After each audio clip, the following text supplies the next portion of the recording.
जी नमस्कार सबको, नमस्कार। आज मैं यहाँ बलरामपुर, अंबिकापुर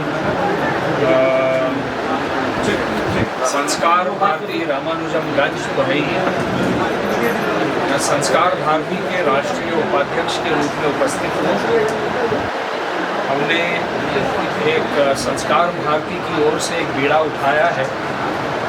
हमारी संस्कृति हमारी पहचान है। ये जहाँ जहाँ भारतवर्ष में ये हो सके इस कार्यक्रम को हमको करना है, क्योंकि आज थोड़ी सी विपरीत परिस्थिति निर्माण हो गई है। जो भारत इस शब्द पर आपत्ति करने वाले लोग कुछ निर्माण हो गए इस देश में। इसलिए हमारी संस्कृति क्या है, हमारी सभ्यता क्या है और किस प्रकार से वही हमारी पहचान है,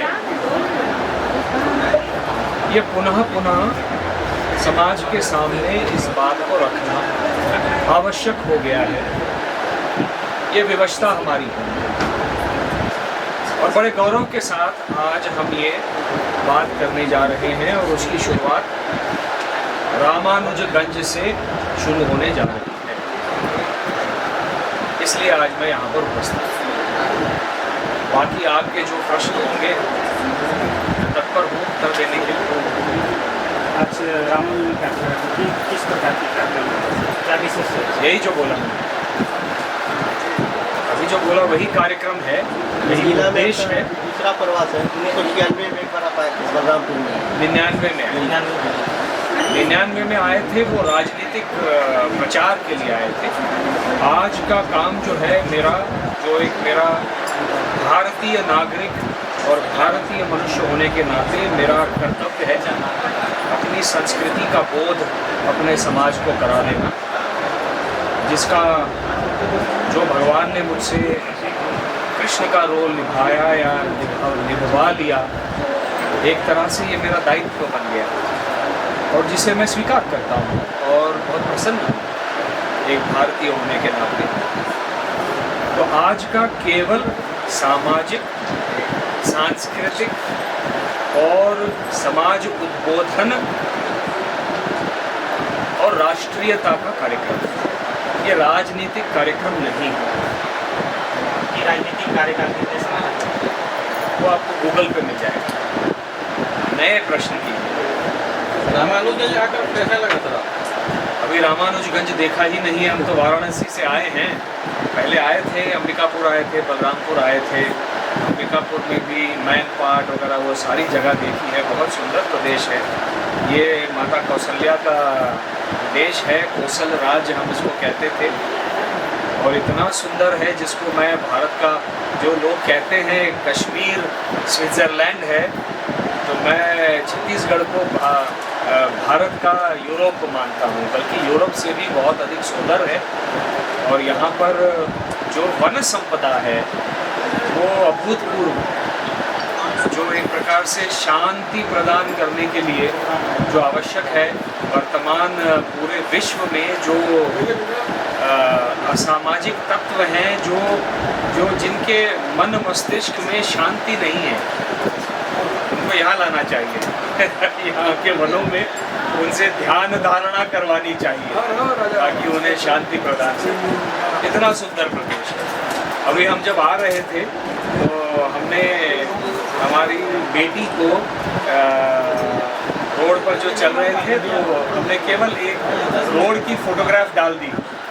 दोनों तरफ इतने ऊंचे ऊंचे वृक्ष और इतना सुंदर घना जंगल।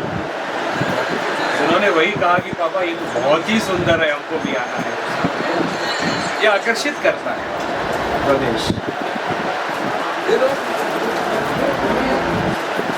सर, ये जो कार्यक्रम चला रहे हैं हमारी संस्कृति हमारी पहचान, इसकी शुरुआत रामानुजगंज से कर रहे हैं। इसे कार्यक्रम कहाँ होगा, कहाँ होगा, कब? इसकी रूपरेखा अभी हमारी जब संस्कार भारती की साधारण सभा होगी उसमें तय होगी। हम केवल आदेश का पालन करते हैं। हमारे जो वरिष्ठ हैं उन्होंने ये सारी नीति बनाई हुई है और उस नीति के तहत मैं अकेला नहीं हूँ, बहुत सारे लोग हैं जो इस उद्दिष्ट की पूर्ति के लिए पूरे देश में भ्रमण करेंगे। मैं उनमें से एक दूतवाहक हूँ, संदेशवाहक, जो मेरे लिए आदेश होगा पूरे देश में जाने का, उसे मैं पूरा करूँगा। सर, हमारी संस्कृति हमारी पहचान के खिलाफ आप लोगों को सनातन धर्म के बारे में जागरूक करना है। जैसे लोग सनातन धर्म को धीरे धीरे भूलते जा रहे हैं, एक तरह से और उसको नए सिरे से मतलब बदलाव लाना लोगों में, यही मेन उद्देश्य है आपका। पहले तो जैसे मैंने कहा कि हमारी संस्कृति क्या है, सनातन शब्द का अर्थ क्या है, कितने लोग जानते हैं सनातन शब्द का अर्थ क्या है? यह संधि है संस्कृत के दो शब्दों में, तो ये सब लोगों को समझाना पड़ेगा। हमने इस संस्कृति को, सनातन की सभ्यता को सनातन क्यों माना है, ये समझना पड़ेगा। गीता में ही कृष्ण ने कहा है कि मैं भी सनातन हूँ, आत्मा सनातन है। तो सनातन शब्द का ही अर्थ है जो नश्वर है, जो चिरंतन है। तो ये लोगों को समझाना पड़ेगा और इस संस्कृति के तहत क्या क्या आता है और उसकी गरिमा क्या है अपने सभ्यता की, ताकि जो एक समाज में अचेतन वर्ग है उसकी चेतना को पुनः जागृत करना यह आवश्यक हो गया है, होता है हर युग में ऐसा होता है। और चेतना को जागृत करने का काम जो है वो संदेशवाहक करते हैं, संत परंपरा करती है और उसी परंपरा का मैं एक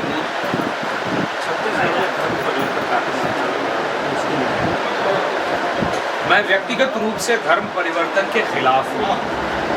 कोई भी धर्म आकर परिवर्तन करे, इसके मैं खिलाफ इसलिए हूँ क्योंकि आपकी अनुकंपा केवल धर्म परिवर्तित करने पर ही जागृत क्यों होती है, ये मेरा प्रश्न है। मूलतः जब आप आते हो धर्म परिवर्तन करने के लिए, तो आपने ये समझ लिया है कि आपका जो धर्म है वो तो कुछ है ही नहीं,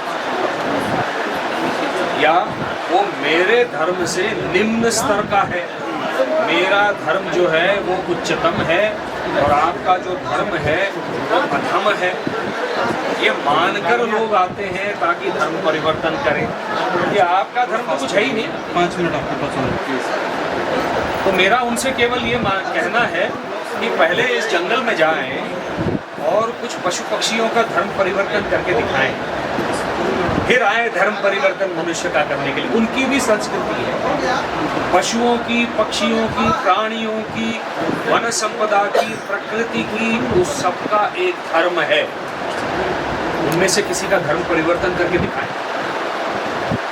तो ये मेरा आक्षेप है। और दूसरा जो मेरा प्रश्न है कि आपकी अनुकंपा तो मानवता के प्रति होनी चाहिए। वो व्यक्ति किसी भी धर्म का हो, वो बच्चा या व्यक्ति किसी भी जात का हो, वर्ण का हो, संप्रदाय का हो, अगर आपके मन में अनुकंपा है तो उसके लिए आपको वो काम करना चाहिए।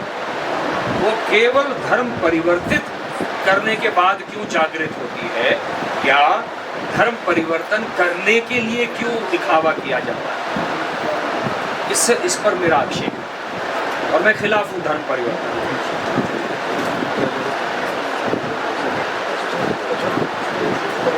हो गया?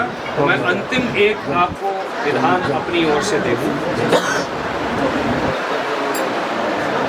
चूंकि मेरा ये मानना है कि ये भारत सनातन देश है, भारतीय सभ्यता और संस्कृति सनातन है, यहाँ का धर्म, यहाँ का दर्शन सनातन है, इसीलिए और उच्च कोटि का है, जिसका सूत्र है वसुधा एवं कुटुंबकम। ये पूरी वसुधा जो है, वसुधा एवं कुटुंबकम, ये मेरा परिवार है, सब कुछ मेरा है, सब कोई मेरे परिवार का एक अंग है।